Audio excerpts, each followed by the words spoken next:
নমস্কার, জয় শ্রী সীতারাম, জয় শ্রী সীতারাম, জয় শ্রী সীতারাম। গুরুজন ব্যক্তিদের চরণে প্রণাম জানিয়ে শুরু করছি আজকের ভিডিও।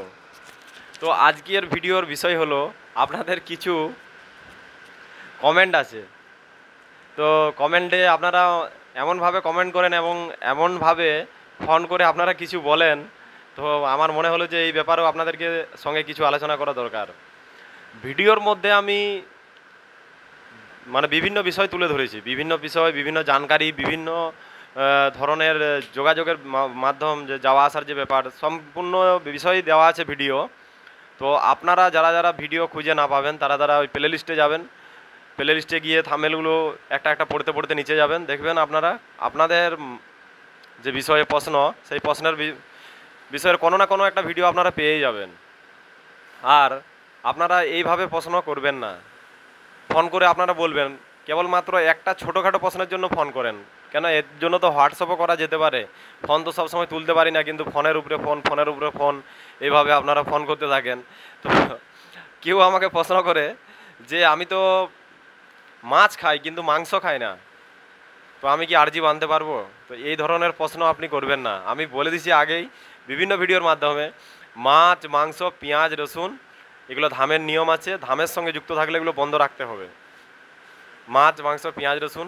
এবং আরজি বাঁধার পরে, আরজি যখন বাড়িতে বাঁধবেন, আরজি বাঁধার পরে সেই নারকেলটা আপনাকে যতদিন না বাগেশ্বর ধাম আপনি নিয়ে যাচ্ছেন, নারকেলটা যতদিন না নিয়ে যাচ্ছেন ততদিন পর্যন্ত নখ চুল কাটা যাবে না।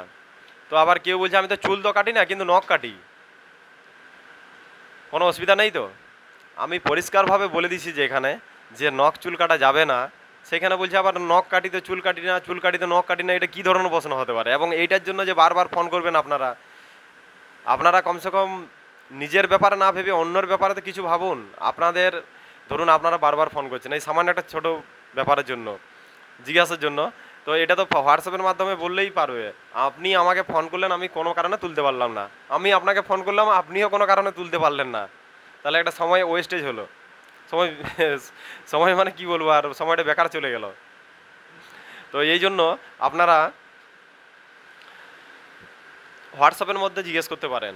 আর যেগুলো না, তো না, আপনি কিভাবে পালন করবেন, আপনি কিভাবে ভগবানকে মানবেন, সেটা সম্পূর্ণ আপনার ব্যাপারে। প্রাতঃকালে উঠে পূজা করার কথা আমি বলেছি বিভিন্ন ভিডিওতে। তো কেউ কেউ বলে থাকে যে আমি সকাল 9টায় উঠি, কোনো অসুবিধা আছে? অসুবিধা তো কিছুই নয়, আমি তো ভিডিওর মাধ্যমে ক্লিয়ারলি বলেই দিয়েছি। আপনারা যখন মন যাবেন, যদি প্রাতঃকালে না উঠতে পারেন, তাহলে আপনারা যখন খুশি মন যাবেন তখন পূজা করবেন। বাস, এতে আবার ক্লিয়ার করে বলার যে কিছু মনে হয় সেটা তো আমি বুঝতে পারছি না। তো এইরকম ধরনের যে আপনাদের কোয়েশ্চান, এইরকম ধরনের কোয়েশ্চান করবেন না। এবং ফোন নাম্বারটা যেখানে থেকে আপনারা ফোন নাম্বার পেয়েছেন সেখানে আমি স্পষ্টভাবে দিয়ে দিচ্ছি, যে বিষয়গুলো ভিডিওর মাধ্যমে নেই সেই বিষয়ে আপনি প্রশ্ন করবেন। যেমন বাগেশ্বর ধাম গিয়ে করে কিছু প্রভুরা ফোন করেছিল আমাকে যে আমার কিছু হেল্প চাই। আচ্ছা, কীরকম হেল্প? বলে রুমের কিছু নাম্বার যদি থাকে তাহলে দিয়ে দেবেন। তো আমি রুমের নাম্বারের কথা আমি ওনাদেরকে সঙ্গে সঙ্গে ফোন করেছিলাম, যে রুমের নাম্বার দিয়ে সঙ্গে সঙ্গে হোয়াটসঅ্যাপে দিয়ে দিয়েছি। এবং আমি বলেছি যদি কোনো আপনাদের অসুবিধা মনে হয় তাহলে ফোন করবেন। সেক্ষেত্রে ফোন করা যায়, সেটা কোনো অসুবিধা নেই। মানুষ একটা অসুবিধার মধ্যে হেল্প চাইছে, সেটা ফোন করা যায়, তা সেদিক দিয়ে কোনো প্রবলেম নয়। কিন্তু প্রবলেম হচ্ছে এটাই যে আলতু ফালতু প্রশ্ন নিয়ে আপনারা ফোন করেন। তো চলুন, দেখা হবে আবার একটা পরের ভিডিওতে। ততক্ষণের জন্য সবাই ভালো থাকুন, সুস্থ থাকুন। জয় শ্রী সীতারাম, জয় শ্রী সীতারাম, জয় শ্রী সীতারাম।